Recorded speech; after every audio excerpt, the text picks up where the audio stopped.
நண்பர்கள் எல்லாருக்கும் வணக்கம். இன்னைக்கு பார்த்தீங்கன்னா, நம்ம மார்ச் 26 கரண்ட் அஃபேர்ஸ் வந்து பார்க்கலாம். நம்ம சேனல்ல பார்த்தீங்கன்னா, டிஎன்பிசி அண்ட் டிஎன் யூஎஸ்ஆர்பிக்கு தேவையான வீடியோஸ் வந்து அப்டேட் பண்ணி குடுத்துட்ருக்கோம். ஸோ, நம்முடைய சேனல் சப்ஸ்கிரைப் பண்ணாதவங்க கொஞ்சம் சப்ஸ்கிரைப் பண்ணி ஃபாலோ பண்ணி வச்சுக்கோங்க. ஸோ, நம்ம கரண்ட் அஃபேர்ஸ் பார்த்தீங்கன்னா, நம்ம டெய்லி வந்து அப்டேட் பண்ணி குடுத்துட்ருக்கோம்.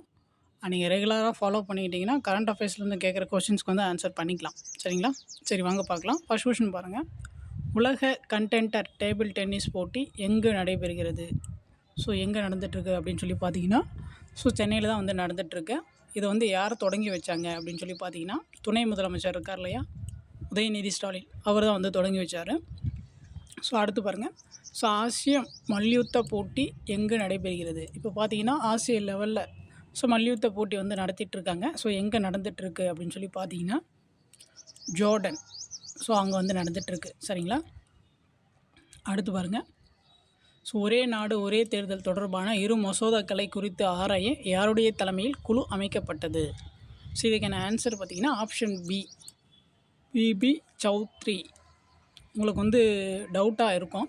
இப்போ ஒரே நாடு ஒரே தேர்தல், ஸோ இதை பற்றி ஆராய அமைக்கப்பட்ட குழு வந்து ராம்நாத் கோவிந்த். ஸோ அவருடைய தலைமையில் தான் வந்து இப்போ ஒரே நாடு ஒரே தேர்தல், ஸோ இது தொடர்பான அறிக்கையெல்லாம் வந்து சமர்ப்பிக்கணும் ஆராய்ந்து அப்படின்னு சொல்லிட்டு ராம்நாத் கோவிந்த் தலைமையில் வந்து குழு வந்து அமைச்சாங்க.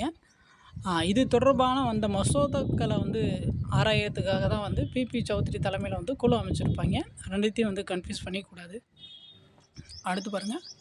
ஸோ மத்திய வர்த்தக இணையமைச்சர் வந்து யார் அப்படின்னு சொல்லி கேட்குறாங்க. ஸோ மத்திய வர்த்தக இணையமைச்சர் பார்த்திங்கன்னா option C, sir Jithin Prasada. அடுத்து பாருங்கள். 2025-26 ஆண்டிற்கான மத்திய பட்ஜெட் தாக்கல் செய்யப்பட்ட நாள் வந்து எப்போது அப்படின்னு சொல்லி கேட்குறாங்க.